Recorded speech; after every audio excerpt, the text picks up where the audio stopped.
So you want to make custom t-shirts, something with your designs, artwork, or your custom logo on them, but maybe you're not sure where to start. To be fair, there are about a dozen different ways to make t-shirts and other apparel. Today we are focusing on one of those methods. We're going to use this printer right here. This is a laser printer, and I'm going to show you how to make t-shirts and other apparel with this.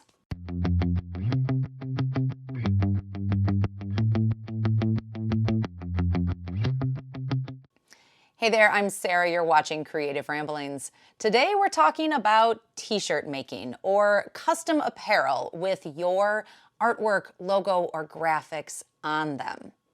There are a dozen different ways to do this, from cutting out HTV with your Cricut and ironing it on, to DTF and sublimation, screen printing, fabric paint, all kinds of different methods, many of which I've already covered on this channel here. There are a lot of methods, and I make videos on all of them because I want you to have a full understanding of the process and a really good understanding of what you need and how to go create your own t-shirts.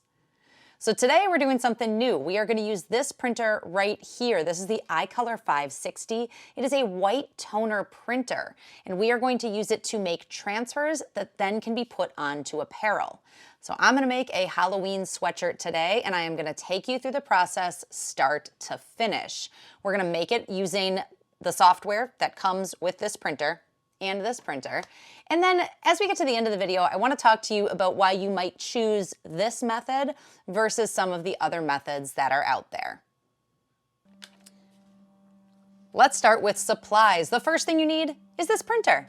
This is the iColor 560. It is a white toner printer. I do have a full overview of this printer. I'm going to link the video right up above, and I'll put the playlist down below. This printer specifically, as opposed to some other laser printers, has white ink in it, and we need that to create apparel. The second thing you're going to need is two-step transfer paper. This is made by the same company that makes this printer. You're going to get a box of the A side and a box of the B side. You're going to need a heat press. Now, if you intend to do mass runs of hundreds of t-shirts using this process, I would recommend investing in a really good high quality heat press. The one I'm using here is good, not great, but it has made some excellent shirts for me. So what you're looking for is a manual heat press that you can adjust the pressure on. Not an automatic pressure adjustment, but something that's got a handle that you can adjust the pressure. I added a silicone pad to mine to add even more pressure to it and a nice firm surface. You're going to need a Teflon sheet and a finishing sheet, also made by iColor here. Then finally, you're going to need your piece of apparel. We are going to make a sweatshirt today, and then I'm going to use a t-shirt ruler to help line everything up.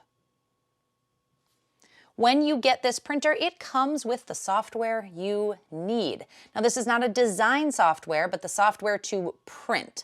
So I need to design my image first. So lately, I've been using Kittle. It is a all-encompassing everything in one place design platform. So not only can you create your graphics to put on the shirt, but you can create marketing materials for your shop. You can make hang tags, you can make little cards to put in, you can create packaging, all kinds of stuff. So I got a link to Kittle down in the description if you want to go check it out.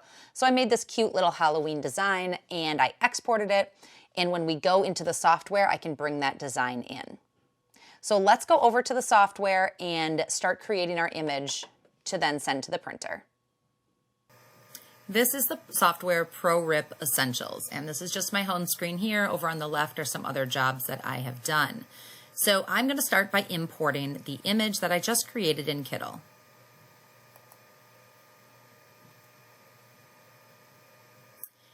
In here, the image is automatically reversed, and it is reversed because of the settings that are set over on the side here. So we are making a t-shirt. So down here where it says toner configuration, I need to choose overprint. That means the white is going to print over the top of the color. If I were to switch to CMYK or underprint, it is going to change the layout of the graphic on the left here, but we're going to stick with overprint. You don't really have to do much else here. I'm using two-step standard paper, so I don't need to change that. I am putting it in through the bypass tray. Really don't need to change anything else. I do need to make sure that my ink is in this order in the printer, and it already is. If you had previously been printing with black ink, you might need to switch that out, but just double check that everything is in order. Up here over by artwork, I want to do a couple things. I want to take some of this blank space away. So I'm going to use this button right here, and this is going to take away all that blank space for me. Then I'm just going to size it up kind of as large as I can. And to be honest, I kind of want this to be about 10 inches wide, which means it's going to be wider than my actual place here. So ProGrip Essentials has something called Smart Cut, which is going to help me print on 2 pieces and then merge them together on 2 pieces of paper. So before we do that, I want to come over and just select my output, make sure my printer is selected. And now I'm going to right click and come down to split image using Smart Cut. And I'm going to indicate the width, which is about 10 inches wide, and that is going to adjust the height for me, and that's exactly what I want. Coming down a little bit further to split, I'm going to come over to settings here, and I am using A4 paper. That is what the standard 2-step transfer paper is. I'm going to hit OK and then do the second, the same paper. And so now I have both a purple box and a blue box, and that is telling me what the purple is going to print and what the blue is going to print, and it's going to split it right down the middle. So I can move these around if I want. Maybe I want to print all of that on one and all of this on another. I can play around with this and then merge them together. Since these are graphics, pretty clear-cut graphics, and not a photo, I'm going to come down even further and hit Graphics and Smart Split. I'm on a dark garment here, and this separated into 2 pieces by graphic. So it gave me these 6 jack-o'-lanterns on one and these 3 on another, and then I'm going to be able to line them up. If you're doing this with a photo, that's going to be a little bit different, but for this purpose, it split it beautifully. So I'm ready to go. I can hit save, and it's going to send it right to the printer for me. So before I hit yes, I'm going to go load up the printer, and then we can come back and hit yes on here. This is the bypass tray of our printer right here, and it says that you're going to put the print side face down. So I am going to take the A side paper, and there are 2 sides to this paper. This has kind of a matte finish when I feel it. The other side has a very glossy finish. And I want to print on the matte side, so we are going to put that face down and just slide it in here, and you're going to kind of feel when it stops. And then we can go back and hit yes on the printer, and then this will print.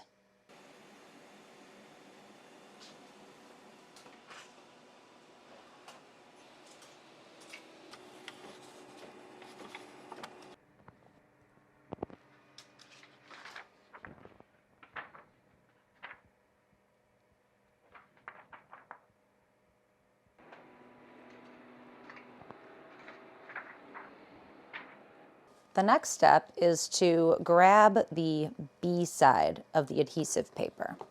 And this paper looks quite different, so you can't get them messed up.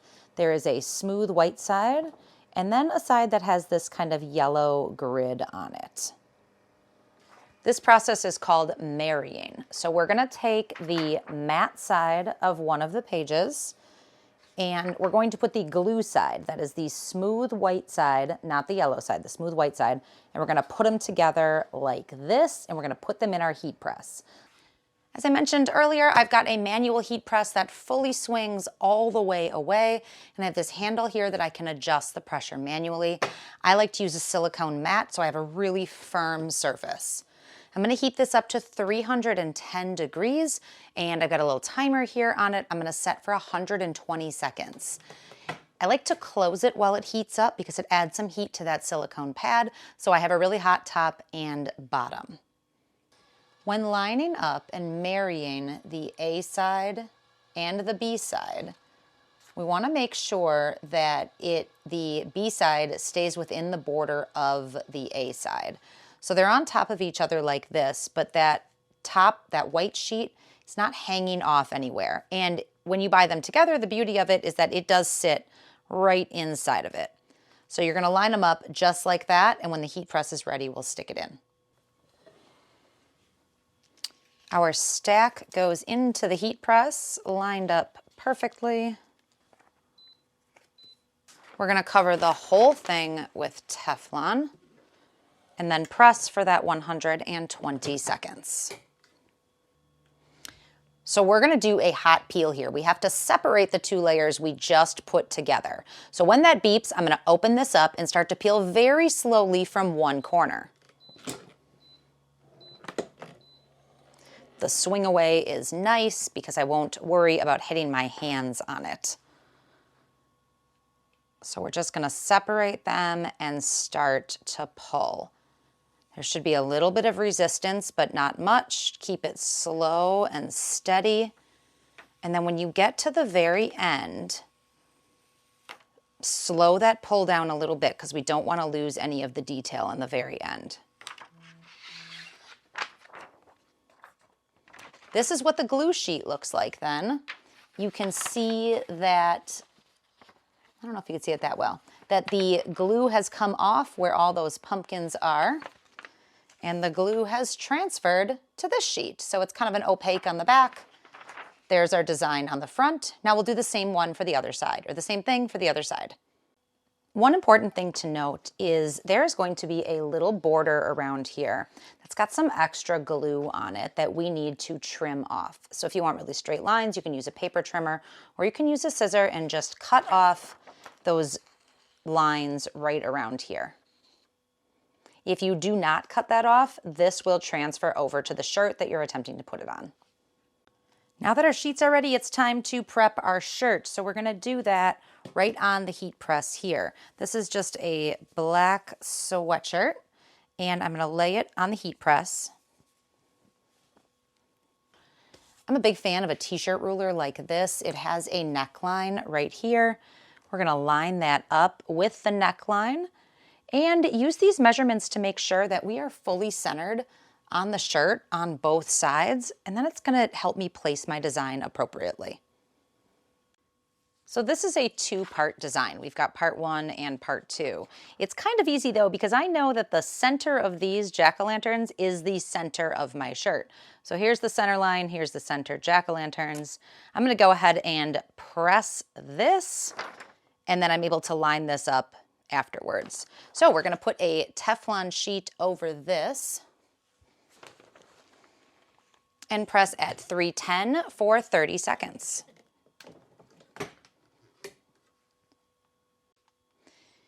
This is going to be a cold peel. So when it is all done, I am going to lift this up, remove the Teflon, and then I'm just gonna take this off the press to cool. I'm actually working on a granite countertop here. This is my work table, and it cools down pretty quickly. So I'm gonna just set the sweatshirt directly on that table to kind of cool over here. Once this is completely cool to the touch, there is no heat left in here, we're gonna start pulling it off. I'm gonna start from the corner and just roll back. Make sure everything comes up with it. Your top sheet's going to look like this, and this is our bottom sheet. So now we can put this back on the press and put the second piece on. The standard feel is going to be this really shiny look when we're done, but we're gonna fix that. So I'm gonna lay this whole thing out back on my heat press, and I'm gonna use a finishing sheet. This has a paper on one side, silicone on the other. Put it over the top, again, still at 310, and just press that to take away some of that gloss.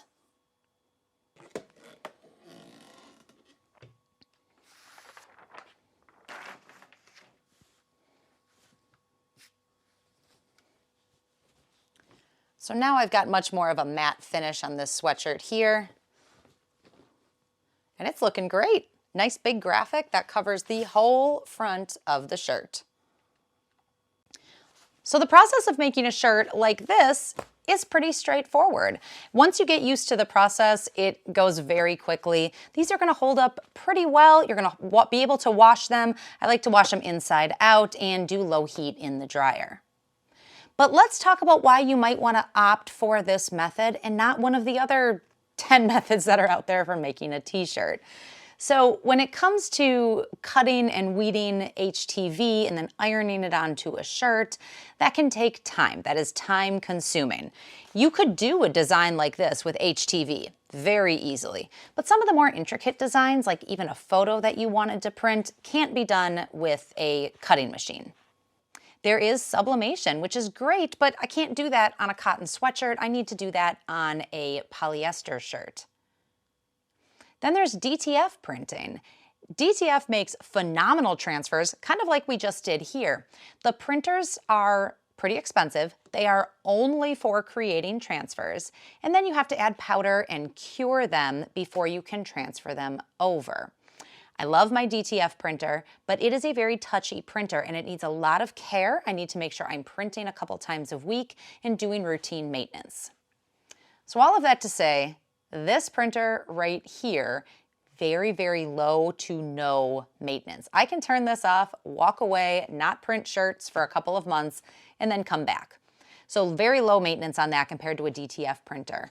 The other thing I like about this is that it's not just a transfer printing printer. There's so much more I can do, and I cover that in my initial review video that's linked down below.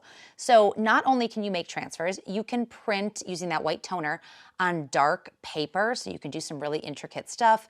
You can add foil to your inks. You can change out a lot of the inks in here. They have specialty fluorescent and metallic ink. They also make sublimation ink that I can put into this printer without having to have a separate printer. So if you're familiar with sublimation at all, once you turn a printer into a sublimation printer, you can't go back to regular ink. It has to stay sublimation. That is not the case here. You can go back and forth. So the iColor 560 is a workhorse. It is an all-in-one printer and it can replace and do a lot of jobs in your craft room that normally would be taken up by individual printers and machines. So if you are looking at doing transfers and other things, I highly recommend you look into this printer.